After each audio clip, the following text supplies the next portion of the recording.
What are we doing? We're just going to sit down? Into that chair. All right, everybody, alliance builders out there, do you have your alliance building hats on, your alliance building shoes and arms? I want to welcome everybody who's not only just here, but watching us online. In the spirit of combating secrecy, surveillance, and censorship, everything you say will be recorded and live streamed.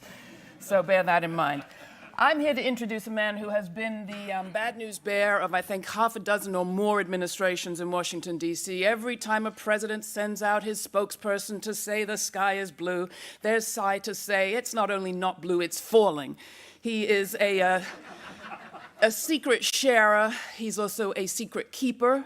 He is famous, and he's the sort of hero of hackers everywhere for his ability to keep the secrecy of his sources.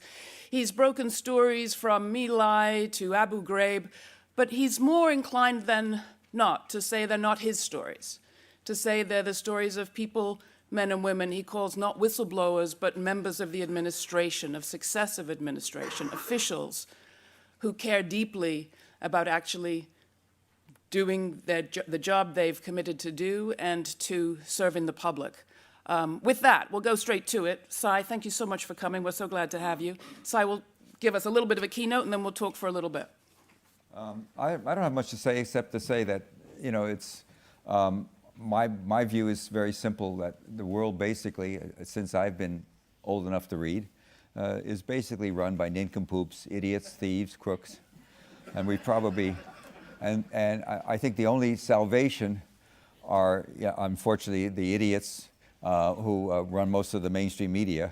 But that's true. The fact is that that's our job.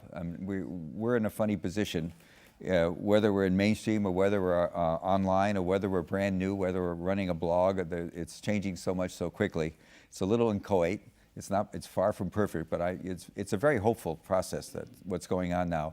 We're getting off the notion that you have to live and die on the basis of the national magazines and the national newspapers, and so as I say, it's unformed, but it will get better, and that's it. That's all we have. I mean, the only purpose I see of I think what all of us here, whether you're in journalism or in trying to protect information. The whole purpose of what I think we should be doing is counter-narrative. That's all. That's just the word, counter-narrative. They have their narrative, and we have to show there's another narrative. I could go on forever and tell you about things going on today in the Middle East, in the wars and stuff like that, in which you're not getting everything there is to know. We have an American president that unfortunately has chosen to join the ranks of those who don't tell the truth. In fact, this is an administration in Washington that's probably as bad as any other in terms of the high-level people not being straight with each other. It's sort of an amazing situation. You'd think we'd get better at it, but we're not. And so I would just say that this is easy here. I can go and tell you how important it is to do journalism. I was telling Laura, I'm going tomorrow to Amman, where I'm going to be with, there's 400 aspiring wannabe investigative journalists from 9 countries in the Middle East, including Palestine, who are gathering in Amman, a strange place because the king, like all the Sunni leaders, is cracking down. They're in total fear of what's coming. There's a sea change coming, which you probably aren't being told enough. It's going to be a Shia world. It's coming, and probably it's okay because it just might be better. Who knows? In any case. I'm going to tell them the same thing I'm telling you, which is you go out and you get the counter-narrative. The only difference is they're going to go out and get their heads bashed. In America, I do this stuff and I get patted on the head and get prizes. And so it's a different situation there, but it's the same process, even if you can't publish. I'm sure I'm going to say this Sunday when I speak. Even the act, even if you can't get it in print, the act of asking, the act of doing, the act of putting it down it's all about, it sounds so corny to say this, it's all about an informed society. And you're not going to be informed by the leadership, and we all know how pathetic they are, and they have been for so many years. So that's our function, and that's what so anything you can do could make it easier. I frankly, I'm not as worried, well, I'll let Laura ask me questions. All right. I'm not as worried. I want to go to the end of that sentence, but we'll get there before the end. What makes a great Sy Hersh story? What do you look for?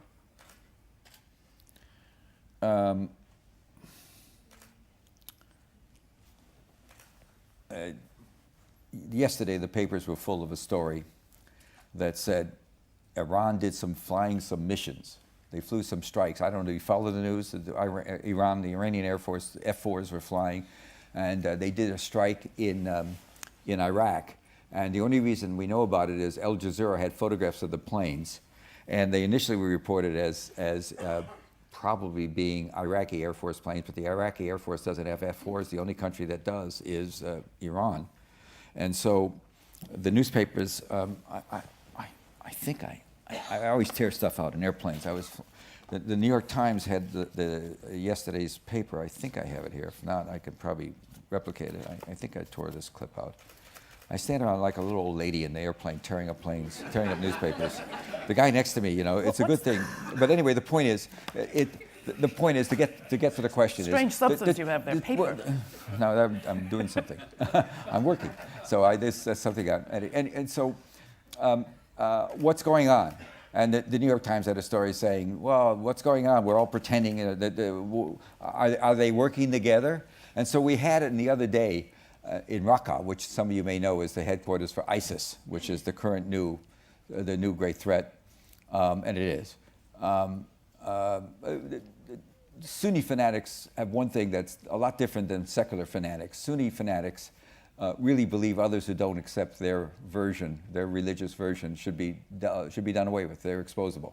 They're disposable. It's not just a question of coercing others, as secular fanatics would do. They would coerce others to be acquiescent. In the Sunni nutty land, you kill them. You kill those who you don't. They're not worth living. You stop buses and you shoot those who can cite the right phrases from the Quran. You've read about that. So it is a threat. So what's going on? We had a bombing in Raqqa the other day, and first the American planes bombed Raqqa. Raqqa is the capital of ISIS, so we think, and followed then by a bombing by the Syrian Air Force. And the State Department announced, "My God, what's going on?" The Syrians went and they killed a lot of people. Here's the reality. We, the Americans, have been working, obviously, with the Iranians and the Syrians. Air forces don't fly in competition with each other. That's just not what they do. We're working together. Clearly, we have been helping Syria with tactical intelligence for a long time, probably through the Germans, in fact, through the Germans. Clearly that there's a decision's been made by the intelligence community in America probably 2.5 years ago that the only people that can win, whether you like him or don't like him, is Bashar Assad, because he is from the Ba'ath Party. He is secular, as was Saddam Hussein. And so I just think this is a rich story. I'm not going to do it because I'm doing other things, but it's a rich story. There's clearly a lot there we're not being told. So how would you go about it? Everybody wants to know, how do you find your sources? I sneak. I don't file a freedom of information. I sneak. I talk to people who know things. Period. How else do I do it? And your favorite question? I can invent it. Your favorite question, of course, is always, who are your sources? Yeah, sure. If you think that's my favorite question, you're in some fantasy land. I've been asked that by judges. So with this, it's no. For the hackers here, one story I will tell you, 10, 11, 12 years ago, early in the Bush-Cheney days, and by the way, it's much easier to write a story about Bush and Cheney than it is about Obama, but that's the way it is. I was dealing with somebody who really knows what's going on, and we started becoming friends. It was just a question of trust. No, it's not. It's more than that. It's, if you live in the secret world, it's in America, just as it is here in the GCHQ, it's all compartment. And we do still measure manhood by how many, in the old days it used to be how many badges you have. Now it's all hologram. You have a card that you put in the computer and it's got different levels of security. But that's a measure of manhood. And so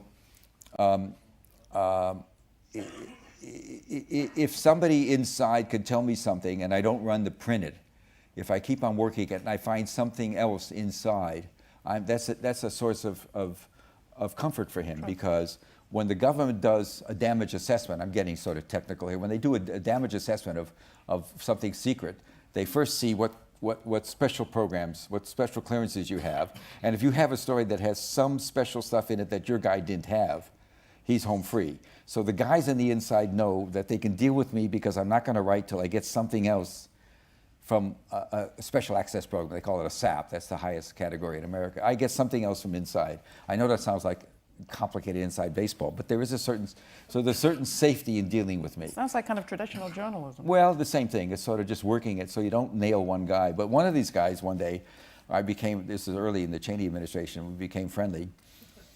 We started talking. It happened because of something, and I got his phone. Anyway, I started seeing him. And after 2 or 3 times, I was taking notes like I do. I have these long pads. I don't use electronic devices. And after the second time, I said, look, this is getting complicated because I'm getting a lot of information for you, and I want to organize it better, so I'm going to get another computer and not go online. And my friend said he had served in one of the signals communities. He served in the NSA, or a military version, one of the military branches, and he said, no, don't do that. I said, no, don't worry about it. I said, I'm not going to ever connect it to the internet. He said, you're not listening to me. I said, no, I'm not. Why can't I do it? He said, don't put anything in a computer. So I went back to Diffie-Hellman. You guys all know that, Whit Diffie and the Hellman public key encryption system, and the other guy that got in trouble years. And it turned out that in the late 80s, a professor named Hellman and a really major league hacker named Whit Diffie, who I still talk to a lot, devised a public key, whatever it is, whatever number of bits. I know anything about 128-bit, I guess, encryption system that drove the NSA crazy. They were going to jail him, and they struck a deal. And the best guess, when I did work on this, the best guess I got was the deal was that all American companies that sell computers overseas, the NSA was happy with this. This was in the early Clinton years. Would put some strings, some X's and O's in on anything sold overseas. So the assumption I make 10 years later when somebody says, don't put anything in a computer, is the obvious assumption that it's still there. There's still X's and O's in everything we have. That doesn't mean they can get access to it, but there's obviously some way. I think it takes some physical entry, but there's obviously some way. I mean, they're pretty good. They're pretty good at what they do. So what? I mean, 40 years ago, they could wire your house. So what? It's always adversarial. And so I know it's more sophisticated. So what? So what? You still do what you do. Let me say this to you, real simple. When you have something like the Snowden documents and you decide you're only going to publish part of it, here's the story. Here's the thing. We're not breaking the law. We're not the guys that are violating the rights here, around the world, particularly in America, constitutional rights. We're not listening to everything. We're not cheating. We're not violating the Fourth Amendment, and also I will tell you the Fifth Amendment, the right to self-defense, because if you don't think some of this stuff is used in court cases, you don't know anything. Of course it is. If you're in the Justice Department, you've got a tough case, and you can't crack somebody you can get from the NSA the last 2 years of his emails, come on. It's going to be hard not to do it. And in fact, I know it happens, but it's a tough one. Anyway, the bottom line is, so why be afraid? Why not write everything? Do it. Why let as the Guardian guy did? Why let some thugs come into your office and destroy documents that you know exist elsewhere and not tell anybody about it? Why not stand up there? Why let set a precedent? Why not publish what everything Snowden says? Not if you're going to jeopardize a lot of lives. No, of course, obviously common sense comes into that. But in terms of collecting information, we shouldn't hesitate. The guys that should worry are the guys that are violating the laws. Well, that's what I wanted to ask you about. What are the consequences for your sources, and have they changed? How have they changed over the decades? Oh, I'm not going to talk about any of that stuff. Go on, a little bit. No. What do they face? No, absolutely not. I don't ever do that. I wouldn't begin to do that stuff. But the risk they run. Why do they run? No, it's nobody's business. I don't want to do anything that does. I wouldn't do it. Just wouldn't do it. I think I'm asking because the I know what you're asking. I'm just telling you very politely. Go away. See how he does it? But the question of secrecy is not... The discussion that we're having around surveillance is also a discussion around secrecy. And the requiring of secrecy, the gag orders, the national security letters, the risk that people face in telling their stories is another aspect of this story that I think it deserves to get a bit of a You're hearing. absolutely right. All right, enough said. They run high risks, let's just say.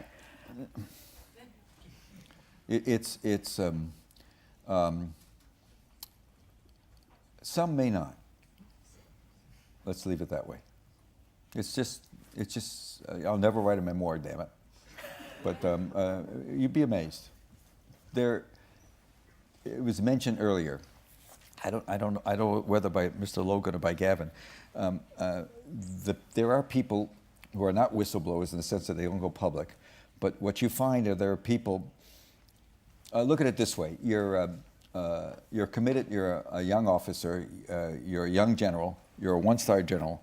You get assigned to Washington, let's say in 2000, and you're assigned to the vice president's office, Al Gore. Election comes in. You've got a 3-year assignment, and here comes Dick Cheney, and you're suddenly in the midst of madness. What do? You think you can be chairman of the Joint Chiefs and make a 4-star, just as they do here. You think you can make the top rank, and you don't want to throw away your year. You don't want to leak.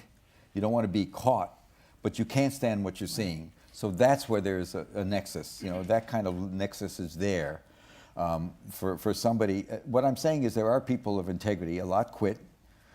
If you're really smart, you should all watch retirement lists, not only in the military, but in corporations. Take a look at a corporation, and just what I always did when I want to look at a corporation, it's all public record, get a corporate directory, and I generally go to the Treasury office because it's always about money. It's somebody who can't stand what he sees happening. And so you see some very senior guy in the Treasury office, 1 year he's not there, and then you've got something. That's all, but that's simple. I mean, it's actually very effective. But that's one way to do it. But all these questions and this stuff is, we should really be talking about the end of the world because we're getting there. So ask me questions about politics. I was going to ask you a question about the golden age of do-it-yourself journalism. Am I allowed? Can we just remind people that when you broke the My Lai story, you were breaking it for I was a freelancer. Dispatch. Yeah. I know that. We forget. How does that period compare to this one in terms of your resources as a journalist? I've done enough of that. Let's go on. Well, can we just remember those of us who You don't are have in to the be. independent You don't have media? to be in the New York Times or something like that. The idea that the New York Times is narrative. You want to be counter-narrative. I worked at the New York Times, and what I can tell you is I remember even Noam once in a while would call up and be amazed at some horrible thing that happened in the paper, and I'm talking about Chomsky. And I would say, hey, listen, you got it wrong. If there's going to be a social revolution or social change in America, the New York Times won't know about it for 6 months. That's all. They're not there. They're very good. They have very good reporters. They're not there. The New York Times, the last time I looked at them, they were reporting almost daily sort of anti-nuclear treaty with Iran. Every day writing another story from the center-right guy that runs the International Atomic Energy Agency, the Japanese guy who's in our pocket. They're raising questions about stuff that had been asked by El Barati when he ran that agency years ago. All had been answered. And so, the New York Times they have their point of view and they have their sources, and they're mostly, I'm sort of embarrassed for the paper these days, having worked there. It's just too bad. And that doesn't mean it's not the best there is. The New York Times lost, Washington Post's loss is NLRB's gain. The London Review's gain, where you're publishing more. Yeah, okay. Talk a bit about politics, indeed. I mean, Nixon was booted out of office for wiretapping, one hotel suite?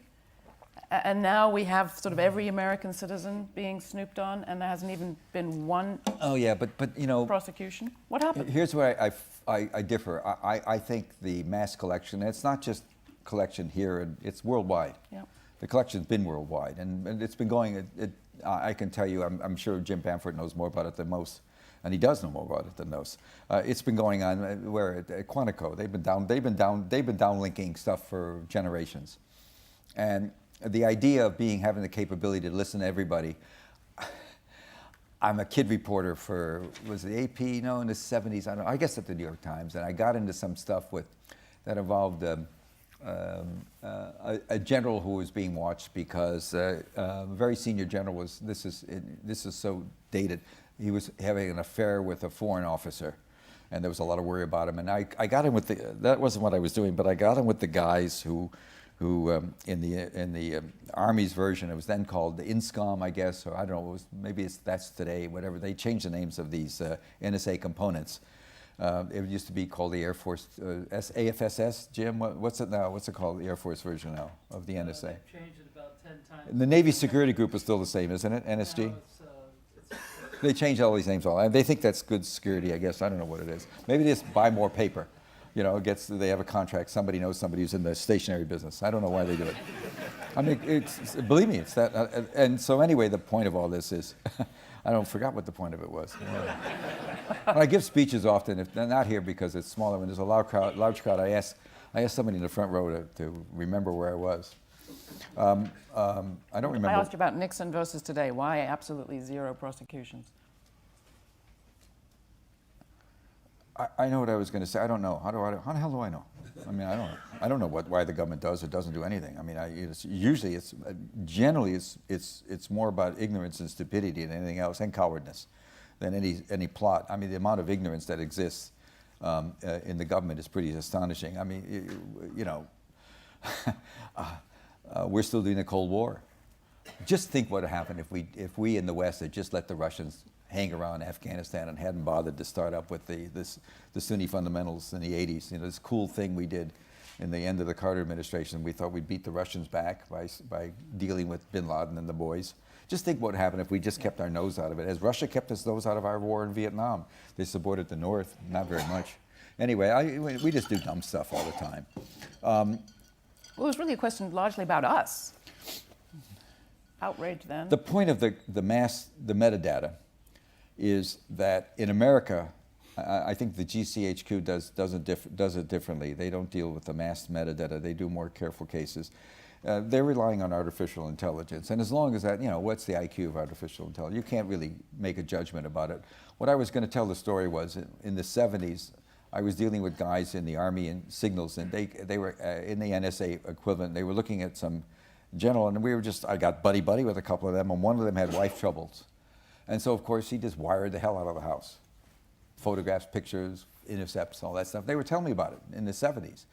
And so, let me say to you this.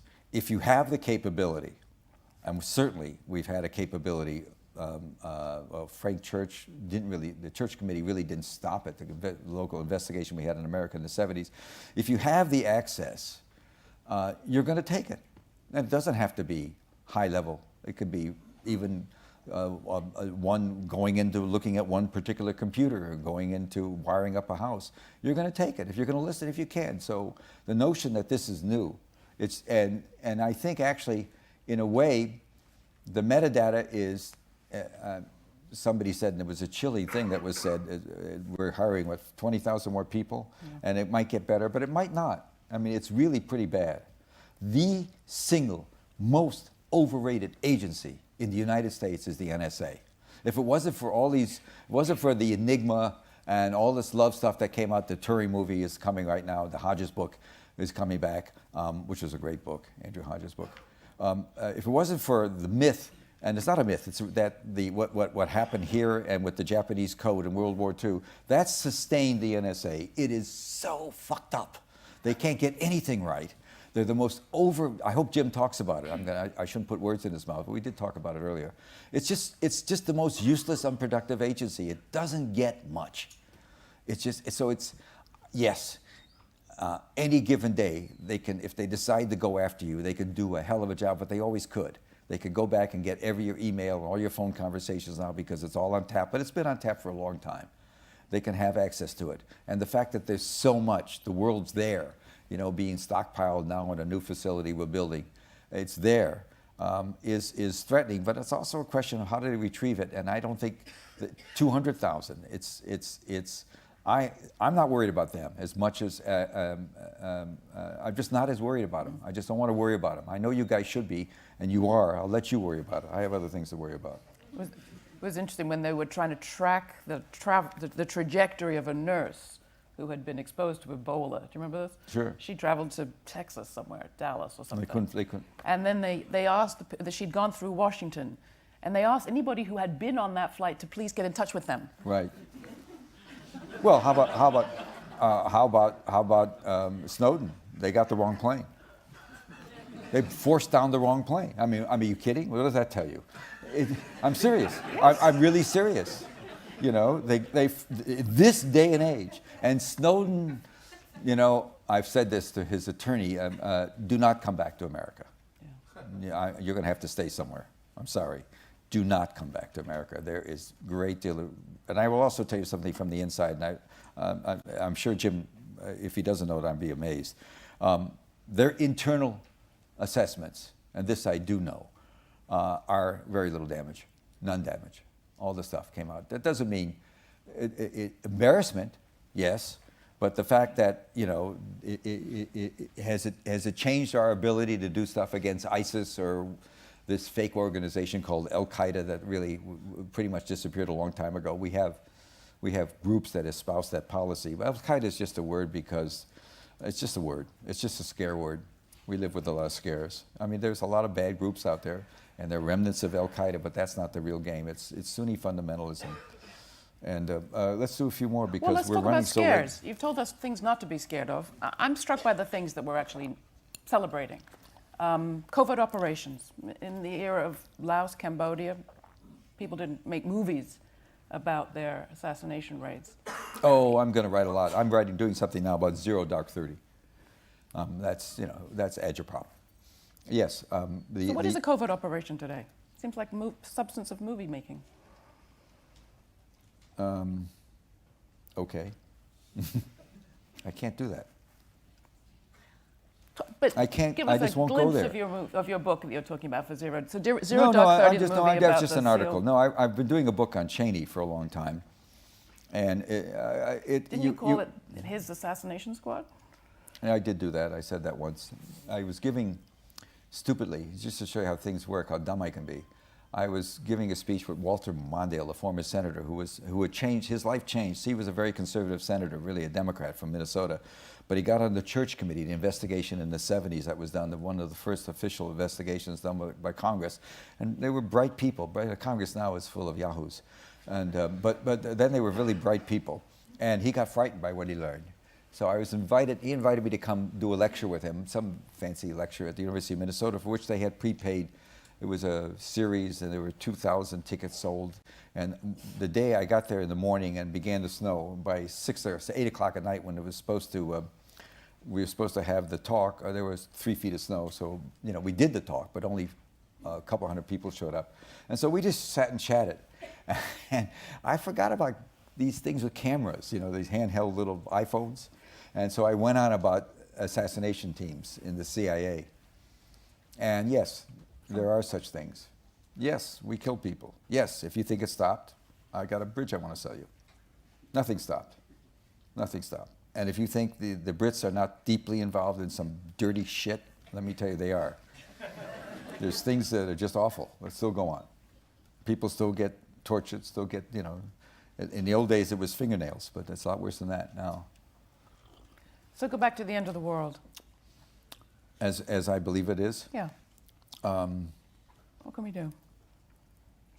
I mean it seriously, what actually can we do? Well, the West can get the hell out of it. That's the first thing. We should get out. We should get out. The best thing that could happen is we get out. We stop playing. We stop playing. We should treat what's happening between Russia, between Putin and the Ukraine as a family fight and let it go at that. You know, West Ukraine had, 2 divisions fought with the Nazis at Stalingrad. And, you know, don't forget, the West's history of any time there was any group that was going to fight communism, no matter how awful they were, no matter what kind of fascists they were around the world, we would support them. So one can only begin to imagine how much support West Ukraine got before everything started. It's just something. You know how you don't look at things? I'll tell you. I'll give you a counter narrative. We hated the Iranians. They kicked out the Shah, our great guy, and they overthrew the government, and we were embarrassed, and they had our diplomats hostage. So in 1980, we pushed hard with Saddam Hussein, this no good son of a bitch, secular. Ba'ath Party's very secular. And we pushed him to get to provoke a war with Iran, and it goes on for 6 years. By 1986, it's huge. By the middle 90s, 1980s, it's a horrific war. Hundreds of thousands killed. They would hang them up on the poles. You've read some of these stories. I have. If you go to the Iranians, will tell you this stuff. There was just mass, like primitive warfare, and we gave them all the stuff. We gave Saddam chemical weapons that they're digging up now. Some of them. We gave him biological assets. We gave him some stuff that they could see if they could work out some sort of chemical biological weapons. We gave him money, guns, and we were his great allies. We pushed him, pushed him, pushed him. He was not winning the war, but we were his guys. And so one day in late 1986, he picks up the newspaper, and what does he read? There's something called the Iran-Contra Scandal. The guys that are helping him are selling tow missiles, which are much more effective than anything the Iranians had to use against him, selling tow missiles via the Israelis, my God, so they can generate profits. The Iranians would pay much more than the missiles they were worth, and the profits would be used by the Reagan White House to finance the war against the Sandinistas. So he picks up a paper, and these sons of bitches that have been supporting him for years are all of a sudden giving his enemy weapons. So you tell me what he thinks about us. You tell me how much respect he has for us. You tell me. There were a lot of stories of whether or not a diplomat named Abel Gillespie gave him the go-ahead in 1991 to go in and start that, move in on Saudi Arabia and Kuwait, if you remember, or Kuwait actually. Whether he was going to go to Saudi Arabia or not, I don't know. But there have been long-standing disputes about oil and about energy. There was a lot of digging on sideways digging, and there was disputes about whose oil was what. And he finally moved against the Kuwaits, and there was a lot of debate in America. Well, he must have been given a heads up. Are you kidding me? He couldn't care less what we thought. We had just double-crossed him in the open, and nobody ever looks at it that way. Not that I have any sympathy for Saddam. It's just another counter-narrative. And so that's what you think about. That's what the business is about. It's about trying to think from other people's point of view what's going on. And it gets very interesting. And you get, and so the problem is, I'm perennially disappointed because when I worked at the New York Times, I could write stories that were contrary. And they were welcome, but everything wears out. And so you don't see enough of the contrary reporting now in the mainstream press. And that's why what I thought 15, 20 years ago, the idea was underground press. Remember, 30 years ago, there was every newspaper, every city had an underground newspaper that was very energetic and alive. They didn't make it. And so now we have BuzzFeed, I don't know the name, all these groups. Online. I don't know what's going to happen, but it's certainly interesting. They're going to get better. Yeah. I think this guy Omidyar just threw away $50 million. That's too bad. I wish I had it. I could do a lot more with it than he's doing with it, but that's all right. I mean, it sounds as if a lot of what you're saying to this conference that is about alliance building against secrecy, surveillance, and censorship is that perhaps what we need to be against is more totalitarianism, fascism, and the end of the world. How are the two related? Well, it's just a double standard here we have that we've had since, look, it's all about oil.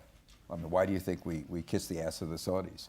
Does anybody doubt that the Saudis, if we really knew everything, would probably have been much more deeply entrenched in some of the jihadist activities, even with bin Laden? We don't know who finances who. There's 10,000 members of the family. They all have a lot of money. And so and repression in Saudi Arabia, you don't hear much about it. Repression in Bahrain, you don't hear much about it. You know what's going on in the Gulf states now? They're in a panic because clearly the best army now in the Middle East is the Syrian army, whether you like them or don't like them. It's been battle tested. Hezbollah came and taught them, stop using the American tactics of firing missiles first and going in. Go on the boots on the ground, hit the Hezbollah. And I happen to think Nasrallah is probably the most interesting guy. I've seen him 5 or 6 times, which is a lot. I don't write everything about it because I want to keep on seeing him, but he is really a very interesting guy and very smart and is much cooler than we think. And people in America are beginning to realize that he stayed very low profile, despite the fact he has a capability, that the Israelis certainly know. So we have sponsored a lot. We look the other way at most of the Sunni demagogues, Qatar. I mean, come on. UAE's been arresting people. They deported any Shia with any clout. A year ago, they threw them out in 24 hours. They're arresting people. In Jordan, when we're giving a speech, the king is repressing the press like crazy. He's arresting people. We're having a great repression all over. There's very little press freedom in the Gulf states. They're in a free fall panic about Iran coming, panic about what's going to happen. And we don't even see that story. But again, what I'm hearing is, you're the keynote for this conference. And what I'm hearing that's is a word. Keep, I don't know what that keep means. our keynote. eyes on a different kind of prize. While we care about surveillance, censorship, and secrecy, what I'm hearing from you is the journalistic agenda. Keep a focus on the journalistic storytelling. Look, I can't even program my computer to watch a TV show I want to watch. So how can I talk to anybody about it? I'm a total dweeb when it comes to that stuff. There are people here, and you're going to learn a lot more. I respect people that do more. You know, I'm sort of a Bruce Schneier fan, you know. And what does he say? If he's got a new book coming out, I read him because he's smart. I mean, some of you, that doesn't mean others aren't smart. What does he say? What he says is what the whole problem with the encryption issue. This is in the new book. I don't know when he's going to publish it. I've seen it in draft. One of the issues he raises that's really profound is you guys who know an awful lot about computers, you have to do more for the dummies. You're not doing enough for the dummies. There are a lot of people like me who would probably be much more open to some kind of encryption if I didn't think it was so complicated. I know you all think it's easy, but it's not for a lot of people. So for people that are, you know, over 20, over 30, over 40, when I have trouble with my computer, I wait for some 10-year-old kid to walk by.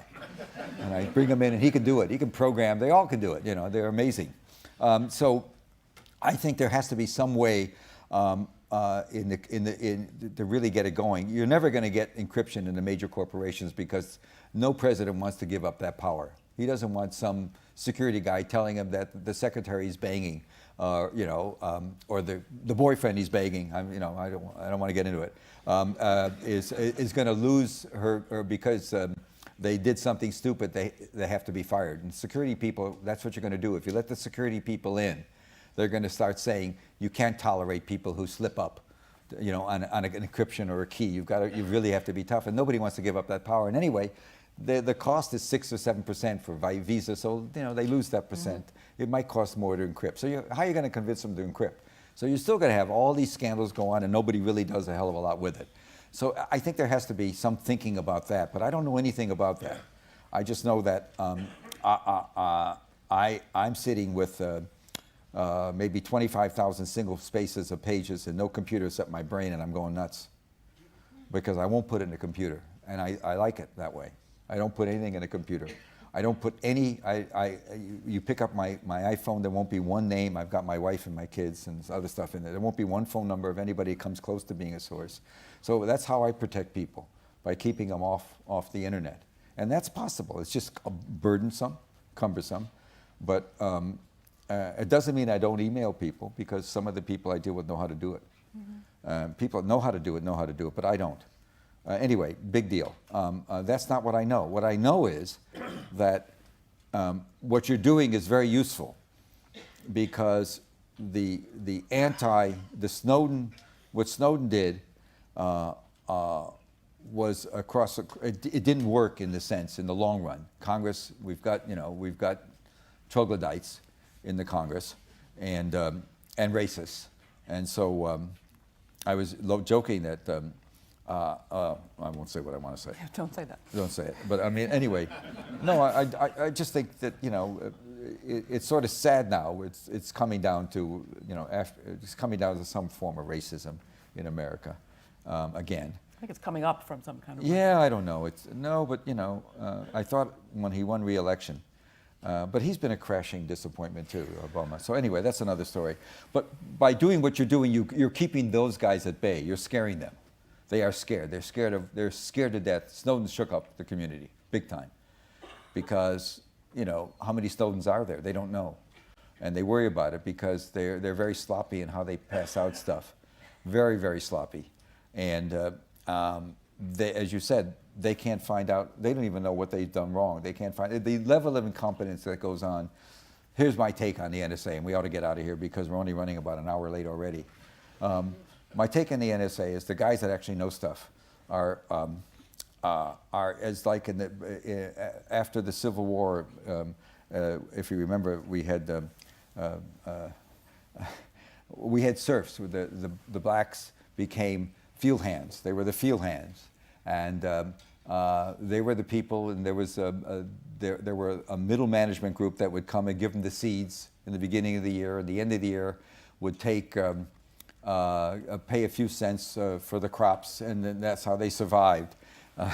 This horrible stuff that went on after the Civil War. It wasn't much better in the South. Then you have middle management who do the bidding, and then on top you have the guys, the guys that run the NSA, the generals and the admirals who are both, the guys in NSA, and I'm sure Jim knows this, the phrase they used for them for years was the summer help, because the general and admirals never knew jack shit about what was going on. They never could understand anything. They were just their politician, politically, and they sit there like the Lord of the Manors drinking mint juleps.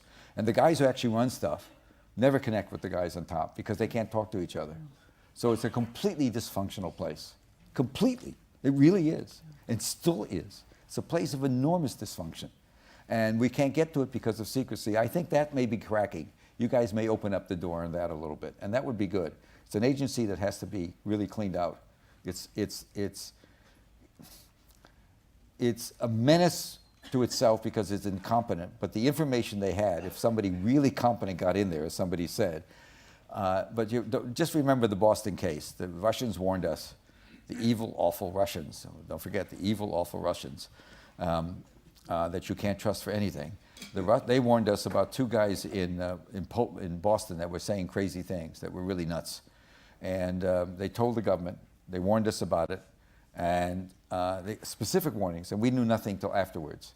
Then afterwards, we were able to find out that his wife on the phone a month earlier had said some terrible things, and they were stupid enough to say, oh, we know the wife was talking earlier. This was way before Snowden. How did they know? I remember that. I said to myself, my God, I can't believe how dumb they are. I mean, and nobody asked that question. How did they know what she was saying 2 months earlier? Not because they targeted them, because they clearly didn't, but they had everything. So you could argue that the stuff they have could be useful for police work, except who can trust the police? So don't worry. Don't worry. It's okay. That's my message. Keep on doing what you're doing. I'll do what I'm not going to jail. My guys aren't going to jail. That's the way it is. There's a lot of other reporters doing work just like me. I'm not alone. There are a lot of really good stuff going on. Journalism still a good field to go into? Oh my God. Would I rather be a journalist or are you kidding? Are you kidding? Okay, I've had great luck. I found some great stories and I did them. But in principle, the principle that we are here to keep them in check, to keep the powers that be in check. That's the only thing between them and chaos and fascism, if you will. We can keep them in check because they lie. They lie. They are friggin' liars because it's so easy to lie, to tell the truth. We had a president of the United States that had the most single important thing going was Obamacare, was health care. And the day the computers were to run was the day he learned that nothing was going to work and that everybody in his staff had known for weeks and months that it was, and nobody told him. What does that tell you about the system? It's completely dysfunctional. It's dysfunctional. And these are the people that are going to be dealing with world events. We have a role to play. We can at least keep them afraid of us. I know it sounds Pollyannish, and I don't think my stories about My Lai changed the war. What I think what happened is they were forced to prosecute Lieutenant Calley, and he was found guilty by a group of, in the Army you're tried by your peers. A group of Army peers said he murdered a lot of people, and after that Richard Nixon could not rally what they called Middle America. The war was over. But it wasn't. You played a part. I played a part, but I didn't do it. So, but that's the point. The point is you can get it going, and those things are important. And these conferences are great because they do. You're not alone, and you're not alone with your anxieties and your fears. They're really real. And so, by you guys in the computer world, by keeping this counter pressure going on, you really do a lot more than you think you do. And that's why I say Snowden should stay put. They don't need him. We don't need him in jail. Just think of a change, by the way. Last thing, Dan Ellsberg, who truly did something remarkable and truly did something. He released a series of internal papers that showed that the government had been lying systematically to us about the Vietnam War since the early days of the Kennedy administration. Pentagon Papers. Pentagon Papers in 1971. He did that. And when he admitted he did it, he was arraigned. He was brought before a judge. The judge held him. There was going to be a grand jury investigation. He was going to be charged. He was released on bail, and for the next 18 months, he continued making anti-war speeches. When he finally had a trial, it was determined that wiretapping had been involved and corrupt communication between the judge and the White House. The judge named Byrne had been talking to people in the White House, and the case was thrown out. But for 18 months, this man had released these most secret documents, was allowed to walk around free. And think about what happens to people like the poor fellow that's in jail now that worked with Assange. Think about what happened now. There's been a huge sea change in America, and it's gone way crazy on this stuff. So, you know, that's why, you know, all the questions you want to ask are just, you know, you can't get into it. You went exactly where we wanted you to go, so I thank you. Goodbye, I think guys. I hear the final words from you were, don't be afraid, but keep them afraid. Well, you are. They're scared. They really are scared. So don't freak them out. Seymour Hersh, thanks so much. Goodbye.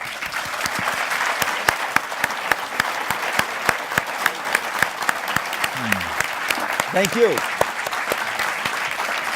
Let's go.